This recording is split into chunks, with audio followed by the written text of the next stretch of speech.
Perkins here, and they described what kind of a convention it was. And when I heard the subject, I said, heck, I've been there, you know, it's cool. And then they said, watch out for the blood on the floor. It didn't even bother me. I mean, I didn't even say, what? You mean phony blood or real blood? I mean, it didn't seem to matter. It seemed totally appropriate to have, you know, anything. I think the whole idea of the kind of films that attract everybody here and get people together with conventions like these is that they're real loose, you know. I mean, it's only uptight people that don't like films like this. It's people who are like remote and afraid of each other. Some people have the wrong idea about the horror genre. It actually, I think, it brings out the best in people because it's people that are willing to just let it all hang out and not be too uptight. Anyway, that's what I'm into. So.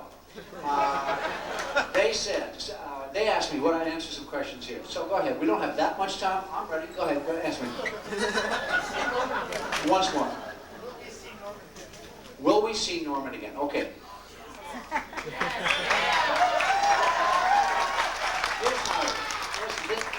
this subject itself could take the entire 40 minutes I'm going to be here, but I will keep it down to the bone. It's like this. The whole idea, in order to make a Psycho sequel, or for that matter, in my opinion, the sequel to any movie that's worth anything, you have to have a reason to make it which is not financial and not having to do with corporate structures and stuff like that. I mean, if a major studio looks at his books and looks at his performance records of some of his films and say, you know, we have to have another Karate Kid movie. We know how many people will go to it. We know how many theaters we can get. We know how much we'll do on the first weekend. Call the people who created the first Karate Kid movie and order one up. Just say we have to have, I don't know if this has happened, I'm just making this up, using that as a title that has in fact been at least one sequel been made. But I don't know if that's the right way. In fact, I know very well that it isn't the right way. And were we ever to make another Psycho picture, it would have to be because we had a good reason. The only decent reason, the only reason that has any dignity or any honorableness about it is that if there's a story to tell and more to tell about the characters. There's absolutely no other reason to do it. Even if a studio like Universal could say, listen, we can guarantee you X dollars and X weeks and X this and that. And we say, but the story doesn't make sense. We're positing a hypothetical Psycho 4. If the story didn't make sense, it would be unethical to make another Psycho film. So, to answer your question, will we see Norman again? If someone can come up with a good story, now I don't think I'm tipping anything. Actually, Universal is talking about a Psycho 4. They have a whole new filmmaking development down in Orlando, Florida. Did you know that? I don't know anything about this. You do. And that seems to be one of the pictures they want to make. But I'm worried that perhaps they're not going to be making or wanting to make it for the reasons that I've just outlined here. So for whatever Psycho fans still breathe after some of the sins that have been committed on the sequels, we won't make another Psycho film unless we have a good story. I actually thought this... Yes, sir? Okay, Toby Hooper said he wasn't. I'm wondering if you were. Were you aware of the Ed Gein story when you were filming? Oh, sure. And did you study on him? No, I didn't study on him because from we're talking about the original Psycho, how it really happened, you know, the real guy. Hitchcock was very, not insistent, but he discouraged investigation of the real story. He wanted, first of all... What about you personally? No, I didn't, because I followed his instructions. I did whatever he wanted to do. He was a good fellow, and I felt I wanted to, play it his way. I think that's the only way you'll ever get any movie made, is if the actors, particularly the principal actor, like in a case like this, is willing to do what the director wants to do, thematically and acting-wise and whatever. You got to go along with the director. You got to link arms with the guy. Whatever he suggests, you got to make it your thing. If you have your thing, if he has his thing, well, that just takes time and it makes discord, and I'm not into it. So it would be consistent with my character that if he said don't study the original case, I wouldn't have studied it, and I did. Just a little bit more to that. Oh yeah, he was making a comedy after all. He knew it was going to be a comedic film, and therefore he didn't want to have the deep dark past of, it's a very unhappy story. Yes. Did he think of Psycho a comedy? Yes, Hitchcock thought of Psycho as a comedy. But we're laughing here, but that's because most of the people here aren't old enough to realize or to remember that when Psycho first came out, the original Psycho, it was greeted with screams of laughter. People laughed at it all the way through. In fact, it's so much so that Hitchcock declared that it was the first time he had ever been out-thought by an audience. He knew it was going to be funny, but he didn't realize it was going to be that funny. And well, they were all funny. They found most of it funny. Let me just to detail. Is this interesting? We were in Chicago, and then we went to Boston, and there were certain scenes that weren't being heard. The dialogue wasn't being heard because people were laughing so much. And Hitchcock, at one point, he said, I'm going to call Universal. We've got to go back and we've got to redub some of this. We've got to remix some of this because the audience isn't hearing the dialogue. That's it. It wasn't from screams of horror. It was from laughter. It was from rollicking laughter. So that's just one of those odd things that, that's what, 1960 people do not remember that. There's a gentleman who looked like he might remember. I haven't got my glasses on, but you look a little bit older than some of the people here. Go ahead, tell me. At the very end, yeah, people thought it was very funny, the dialogue mostly between you and John Gavin when he comes back. That was the funniest stuff. In Psycho 1. Psycho 1, yeah. But also, I was going to ask you a question. I just ran it again the other night on video. And when you come running in and address at the end, I heard something I'd never heard before. If you listen very carefully, there is a voice screaming, I am Norma Bates. Oh, really?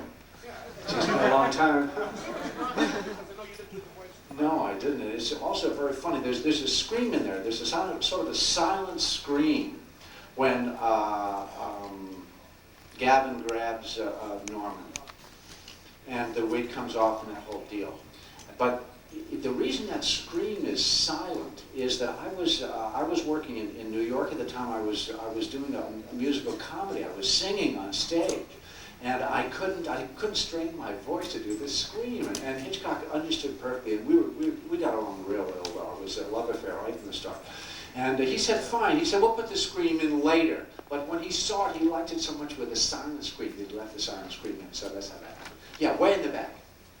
Tell us about Pretty Poison, your experience on that. It's my favorite film. Pretty Poison, okay, yeah. Pretty Poison, well, one of the interesting things about Pretty Poison, again, I guess I'm presenting a kind of consistent character of myself as a working actor, but because in Pretty Poison I had a difference of opinion with Noel Black on almost every point.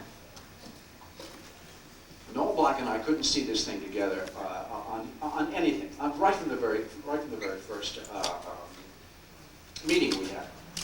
Much less. I mean, it's easier to get together in meetings when you're talking with the director, and you're nodding each other, you say yes, yes, yes, but when you get on the soundstage, everybody's standing around, you've got your ideas, he's got his ideas, and you know that you're committing it to film now and forever. It's not one of those, well, tomorrow maybe we'll do it slightly differently, like you can in a play, which is always what makes the making of a movie so exciting, because it's not the conflict of the wills necessarily, but it's the getting together of the wills, it's the meeting of the wills, it's the parting of the wills, it's really a great thing if people can get into sync.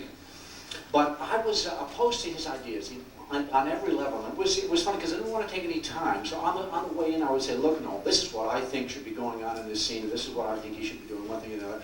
And Noel was a very, very sweet guy, and we've remained friends all these years. Noel would nod and say, well, I don't see it that way. And he would go on and give his version. I would consistently do his version because, as I say, that's the way I think it should be. But I guess if I'd done my version, it might not have ended up being one of your favorite films of mine. So maybe it was a good one. Yes, sir.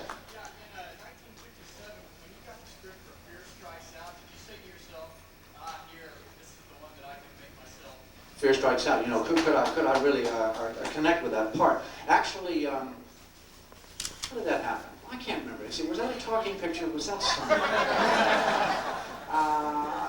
Let me try to drag myself back to Fear Strikes Out. I was very enthused, yes, and I had just worked with that director on a live television broadcast. And again, the relationship between the director and the actor always has electricity behind it, positive or negative. In my case, I tried to make it as positive as possible, as I've just detailed for the last two questions. But never was it more dangerous and capable of being ready to break up into flames as it is on live television, where not only you don't even have a second take, you don't have anything, you're just on there with your pants down. I mean, it used to be a real tough scene for live television. And so when you found yourself getting into a disagreement with the director on live television, wow, I mean, theoretically, you had all the cards, because you could say at the very last minute when they'd say 5, 4, 3, 2, 1, you could say, sorry, Charlie, I'm going to do it my way. And a lot of people did do that, and a lot of careers were very, very short. No, it's absolutely true. I'm telling you, I'm giving you the the truth. There were a lot of instant stars on live television, which stardom which did not endure. Why? Because these people were too mavericky. You know, they had to do it their own way. Am I going on too long on each of these questions? I see impatient hands, and it's like I feel I should be scurrying on to the next thing. Tell me, lead me. Tell me, should I go on like this, or should I answer more questions? Go on. Okay, take my time. So, okay, keep your hands down. I swear I'll just go wherever I can get, and we'll do it that way. Or you can choose among yourselves who you'd like to ask questions, because I can't see too well. I haven't got my glasses on. To get back to your question, Robert Mulligan, who was the director of this television show, and it was very, very difficult show, that particular one. Kim Stanley was the star, and you know, she was a great actress at the time and still is. But she was at the heat of her career, and she was really an astonishing creature to be working with. I'll never forget it. And there was potential for disagreement on that TV show, the one that I'm talking about. And it didn't happen. You know, we all got along real well. So somehow he got connected with Fear Strikes Out, and when he contacted me, that was one of the things that made it sound that I felt I could do it, because it was a very, very difficult part for me, and very like many of the things I've done. It was his encouragement. It was the fact that I'd worked with him before that gave me the feeling that I could tackle it. Yeah. Okay, you sir. First of all, I want to say he looks terrific. Oh, do I really? Okay, great. Yeah. I think you were brilliant in trying to happen. Yeah.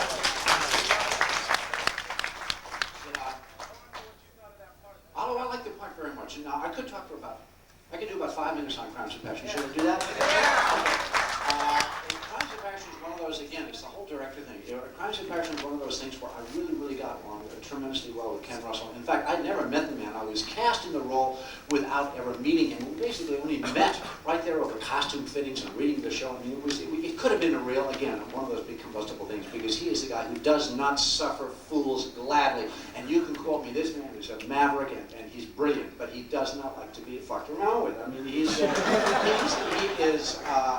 if you get on the wrong side of him, you know, it's not the happiest day you'll ever spend on this downstage, let me promise you. But I decided I was going to make the most out of working with Ken Russell, and I wrote him a long letter that I sent him in England even before he showed up, and I said, look, let's just pretend that we know each other real well. I said, I'm very outspoken, and I'll tell you exactly what I think about what I'm doing and what everybody else is doing, and even what you're doing. I hope that's all right with you, and please feel free to say anything you want to with me. I'm not uptight, and I'm sure you're not either, period.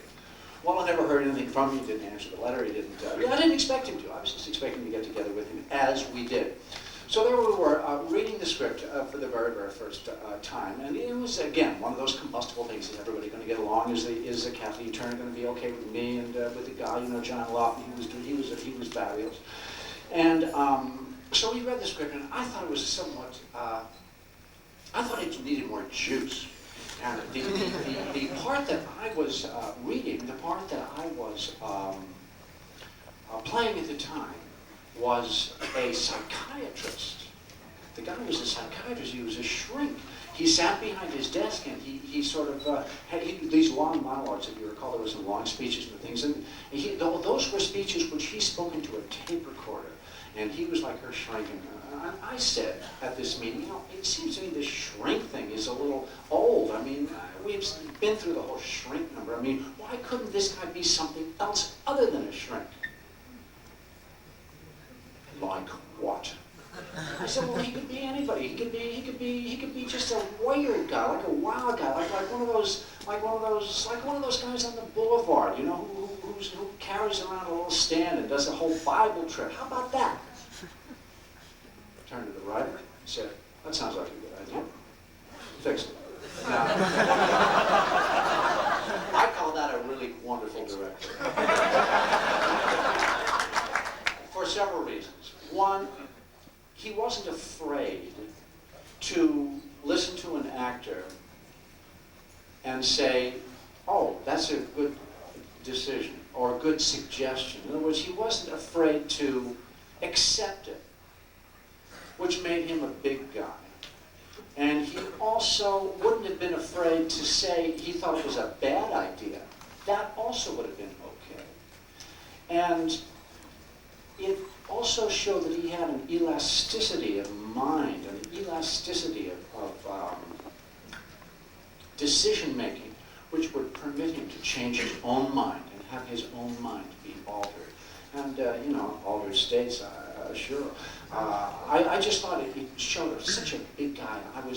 I nearly burst into tears. I was so impressed at the largeness of that gesture, the way that it didn't take him any longer than that to consider it and to make up his mind and go ahead and take it in. And of course, that's what a movie director has to be doing all day, every day anyway, but sometimes the decisions are a little bit smaller than that. Okay. Did you see the Psycho TV takeoff? Did I see this? How did you know about it? Okay, great. 3 minutes, 2 minutes. Did I see the TV Psycho, you know, the baseball show? The Bud Court, yeah, and what did I think of it? Well, I had to watch it. You know, people say, you're not going to see that, are you? I mean, we've seen the trailers and it doesn't. I said, I'm going to watch it. I'm going to sit down and I'm going to watch it. I'm going to watch every minute of it, and I don't want to take any phone calls of people saying, you know, oh, don't you think it's great or don't you think it's awful? I said, I just want to see this thing. And, you know, this will probably be my only opportunity. It's a TV show. It's not going to be something I can go down in the neighborhoods and see. Probably won't be even able to rent it. They don't rent that thing out, do they? That's good. So I watched it. I watched every minute of it. I thought it was just terrible. I thought it was a desecration of the Bates Motel, and just how the movie did it.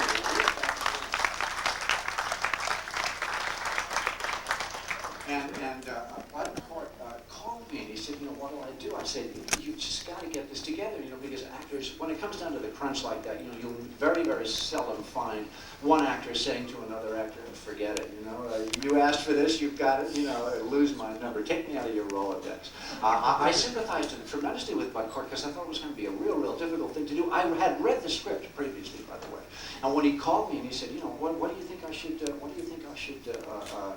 do with this? And I know, what's your advice? I said, your advice, and it's funny, I gave him this funny piece of advice. I said, get yourself together. I said, do exercises, do push-ups, comb your hair the right way, make sure your clothes are exactly right. I said, because this is a big movie of the week, a big-time movie of the week.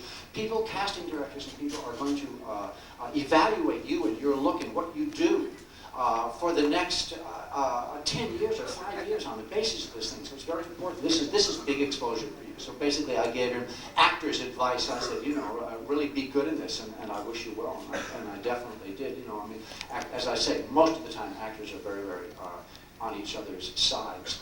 But I didn't think the story was good, and I didn't think the idea of trying to make this fantasy, these suicidal kids or whatever it was, I couldn't follow it, I tell you that. I tried. I watched it all. Yes, sir.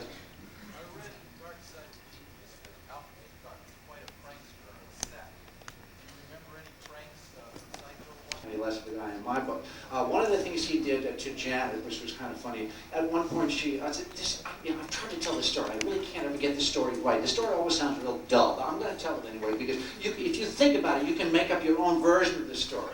And it will be better than my story, because as I say, I can never quite get the timing right on the story, but the bare bones of it are this. And I'm not going to try to tell this like a story. I'll just tell the ingredients and you can make up your own story. But this is how it happened.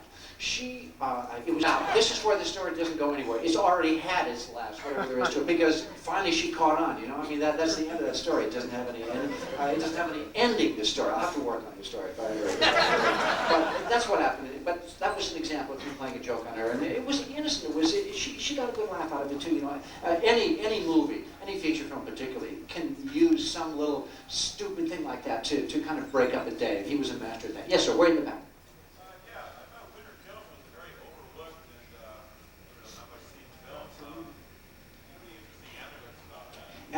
Winter Kills, I didn't ever see Winter Kills, so I have never seen that picture. I don't know, there's another picture of mine that I have never seen because people say I'm really good at it, you know, and I don't want to go and say, what is it they see in this performance? I don't want to be disappointed in the reputation of this picture. This performance has this in Play of His Plays with Tuesday Webb. But Winter Kills, I really can't tell you too much about that. I was only on the set for a couple of days. But I had long speeches to do. I was in Equus in Broadway at the time, and I remember I would do these speeches over and over and over and over again. I would do these speeches hundreds and hundreds of times. I was determined that because I was going to be jet lagged, I was going to be thinking about the play, I was going to be thinking about getting back to Broadway and doing so. One of the things I did, I just took those speeches apart syllable by syllable by syllable, which is the right way to act anyway, especially movie acting in which there is no time for rehearsal. But I can't tell you anything about that film. I never really saw it. I like Bill Richard, though. Bill Richard is one of those multi-enthusiastic guys. I mean, everything you do, oh yeah, look at that great salt shaker. You know what I mean? He gets off on everything. He gets off on acting, gets off on writing and movie making in general. That's the kind of director I very, very, very much like. Yes, sir. You've done a lot of work, genre and non-genre. Do you find that you have a reputation as a specific genre actor? I guess so, but you know, I don't think about that. What's that again? I didn't understand the question. Tell me, ask me again. Show you something of Norman Bates haunted. Oh, what is that? What is that exactly? Tell me. Listen, okay, I'm gonna put these on. No, oh, give us one of your looks. No, I can't do that. But I'll tell you, it's amazing how quickly things come back to you. When I was doing Psycho 2, I hadn't touched the part of Norman, you know, for many, many years. For what, 20 years or something like that. And I was sitting in Richard Franklin's office, and he was auditioning some girls for the part of what was her name? Yeah, Meg Tilly. But what was the character's name? Come on, what? Mary? Yeah. And he said, is it okay if we videotape some of this? Can we put some of this on videotape? And so I found myself in front of a video cam. You know, those things never go away. You're always going to have those videos will come back to haunt you, just like this one will come back to haunt us. So I found myself having to come up with it, and I realized I was going to have to do any of this acting that very day. And I found myself having to kind of like summon up Norman, like from one second to the next, and I didn't think I might be able to do that. So I did what you do when you played a part before, and when it's a part that's kind of haunted you and kept you going. I said, Norman, you know, show up now. I need you to get me through this tape. So there is a point to this story, believe it or not. There is a moment in that scene that we were reading together where he said something about he was using the word cut for cutting the sandwich, I think. Isn't that how it was? What was it? What is it? Oh, cutlery, thank you. And I stumbled over that word. On that reading with Meg Tilly, as we were sitting there in the director's office, I hadn't even thought of this. I hadn't even ever read the scene before. But this cutlery line came out of me. And Richard said, oh, and by the way, when we get to that scene, when we do it, I want you to do that very same thing in the film. I said, hey, what are you on, my performing dog? You know, I mean, but that was Norman, you know, that was Norman coming down from wherever he peacefully, I hope, lives. And I was receiving that from him and doing that of him and about him and through him. And sure enough, I didn't do it. Yes, sir, red suspenders. Mm-hmm. Charles Bronson, he was a doll. You know, Charles Bronson was really feeling great right then. He was at the peak of his career, and this was a slightly more serious film. It was intended to be something just not quite so. What are those pictures he makes? Those, well, death worship types of pictures. It wasn't that kind of a movie, and it was kind of like slightly more psychological. And he liked the director very much, and I liked him too, as I'm being, you know, consistent with myself. Every director is brilliant and great. Have I run out of time? Am I supposed to be over by now? No. Okay. So he was feeling wonderful. We got along real well. I thought he was absolutely sensational. I loved it. I'm a big movie fan, and I remembered his career right back from, you know, when he would play in House of Wax and so forth, and I would talk to him about House of Wax. And that was like a generation ago at the time, and he was happy to be in the presence of someone who even remembered that he was in House of Wax. So, yes, sir. Make this announcement. Okay. The making of Psycho 2 will be shown at 6:30 in the film room. Okay, the making of Psycho 2. You played a great cycle in a movie called WUSA. Was that part fun in that film country you're in? What was WUSA fun to make? Yeah, I was just actually discussing that from this gentleman here. That was the film I was talking about that I just walked down and did a couple of days on. Yeah, I enjoyed it. I enjoyed it because I knew the lines so well. You didn't have to worry about what I didn't know. Yes, sir. Yeah. Earlier you were talking about thinking in Cycle 4 you hadn't played as well. In Cycle 3 I don't remember them reading your rights. So why don't you say that? You don't remember them reading? Your rights when they arrest you? Memorandum. Oh, yeah. So what point I'm missing is what point are you making? So Why you didn't have they? the story. You have You mean the story about how they didn't do that, and so he was really should have gone free? I like that.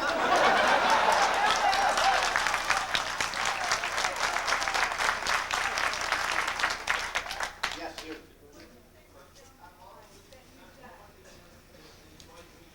Of all the movies I've done, what was the one I enjoyed making the most?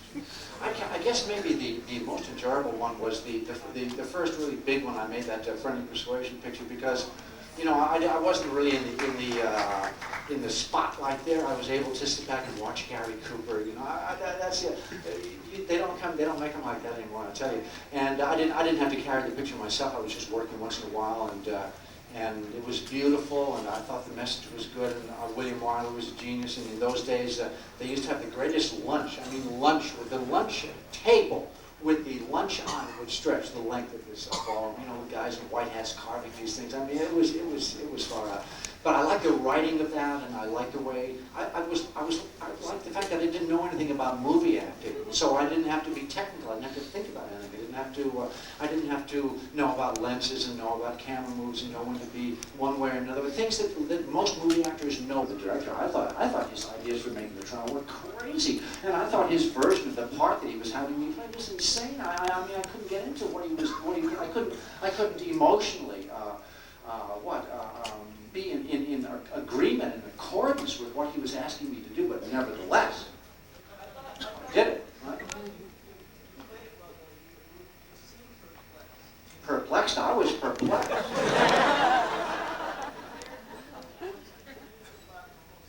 I would have liked to have been twice as perplexed, twice as haunted. This guy was too cocky. He was a peculiar. Okay, yes, ma'am.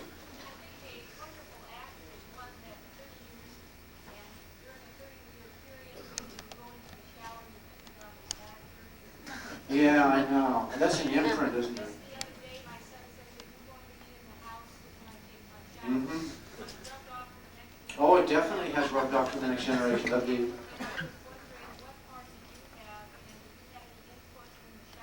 The shower scene, no. I mean, Hitchcock was very, very eager to play fair with that entire picture, but in that particular case, he was willing to bend his own rules a little. Yes, sir.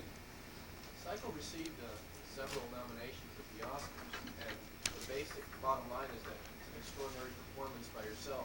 That is that film. You are that film. And were you surprised that you were overlooked?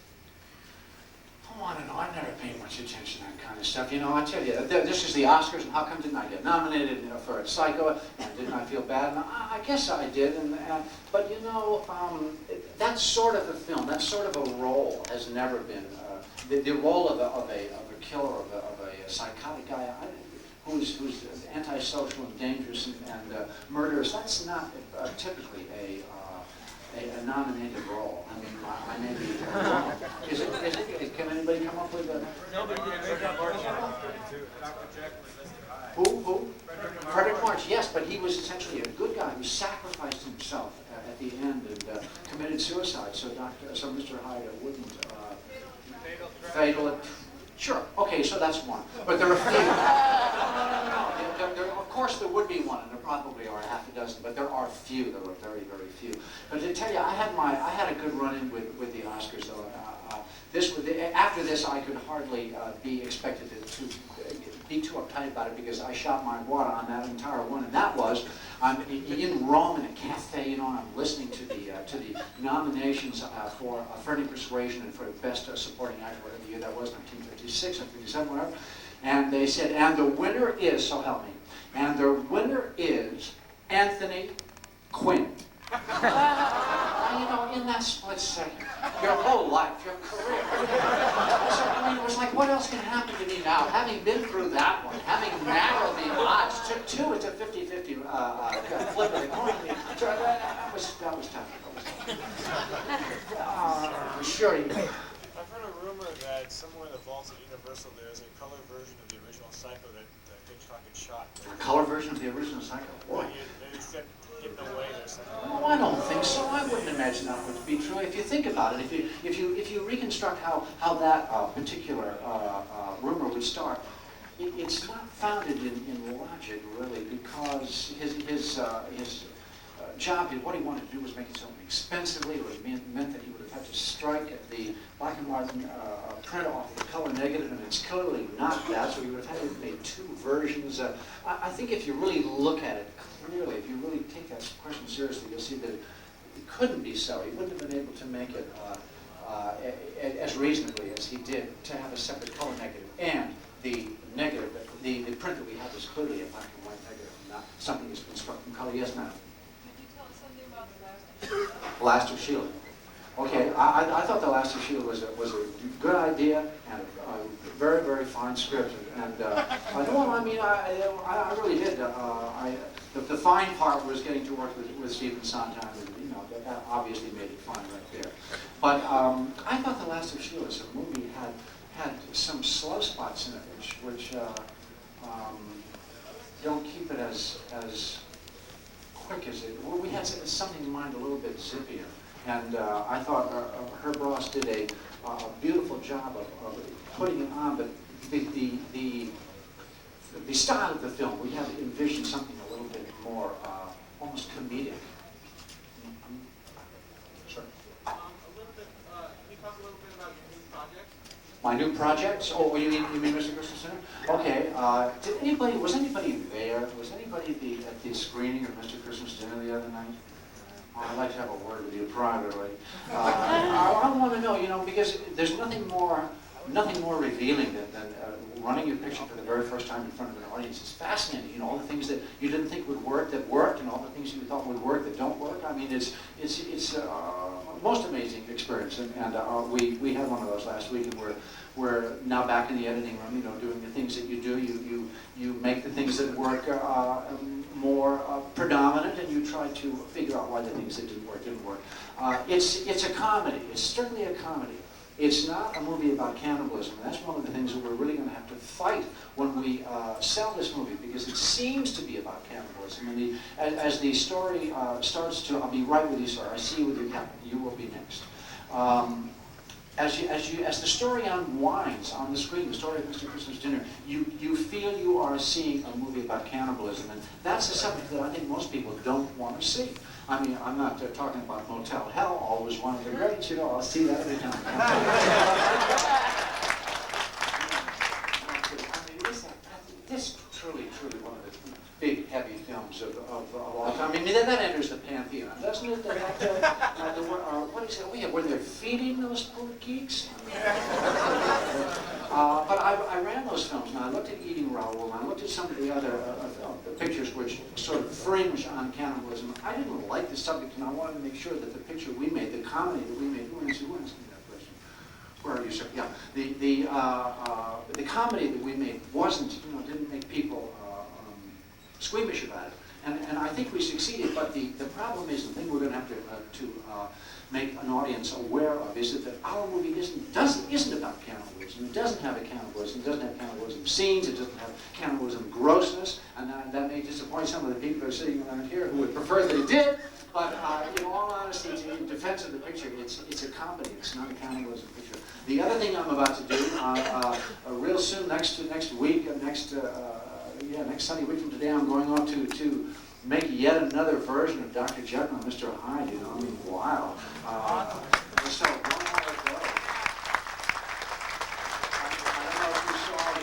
I don't know if you saw the ad in the trades for Dr. Jekyll and Mr. Hyde. I mean, there were two huge pictures of me, one on the left as Jekyll, and one on the right, kind of in a blue, horrific, like frozen, like fierce and like crazy, as Hyde. But the thing that was amazing was even Jekyll looked a little crazy.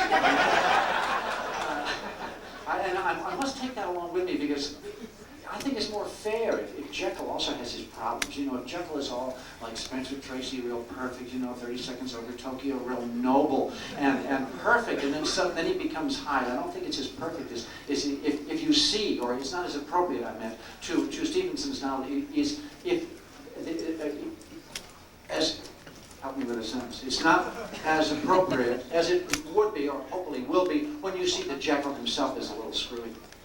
Okay, yes? You're definitely one of the most typing out actors I think in Hollywood history.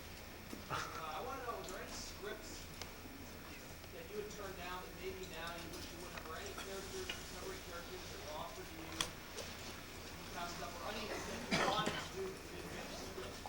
Oh, well, you know, the whole idea, you know, were there scripts that I didn't get, were there opportunities that I missed, were there things that went wrong, did I get too typecast? I can answer those all in one sentence. You can't think about that. You just let it go. You know, it's really tough. The whole thing, anybody can have a short career. But to still be up here, what did this lady say? 35 years later, I'm still here. You know, you have to have some...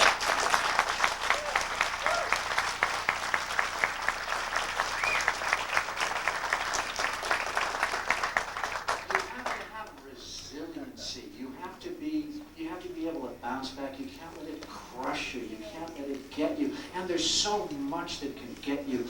Forget failure. How about success? Success can get you. Success can shipwreck you worse than failure.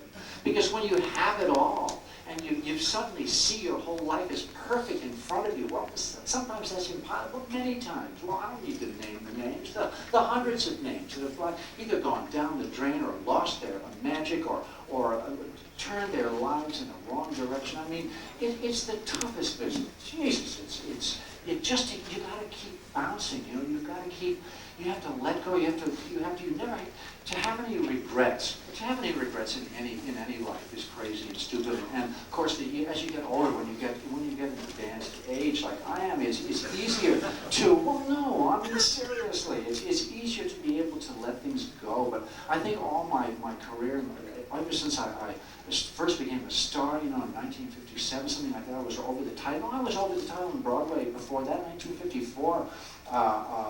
Tea and Sympathy on Broadway, my name was over the title even then. I'm sorry, that's such a treacherous position. And if you let not working or what the makers would by force of the strength of the original like the first one best, because if you didn't like the first one best, you wouldn't want to perpetuate it by making sequels. So the first one has got to be the best. In the Psycho films, that's definitely true. One of the reasons it's true is because with Psycho, with the original Psycho, it's the originality of the plot.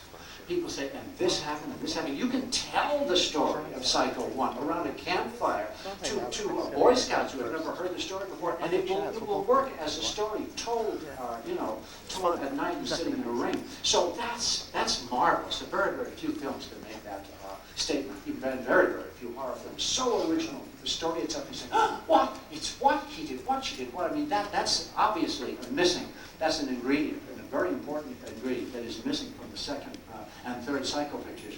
But that wasn't what we were trying to do with the sequels. We were just trying to keep in touch, you know, keep kind of up to date with the characters. We weren't trying to outdo the original. We weren't trying to remake the original, which is inimitable and could never be improved upon. Yes, sir. Right next to the lady who said I've been on the stage for 35 years now. Yes, sir. Where will it be filmed? Okay, for some reason, I don't know, it's got to do all to do, you know, with international banking, stuff like that, and all, I don't know about stuff like that. I'm making that picture in Budapest, you know, in Hungary. If you're in Budapest next month, look me up. I'm sure I'll have some free time. So we'll get together and we'll talk about horror films, and thank you very much for having me.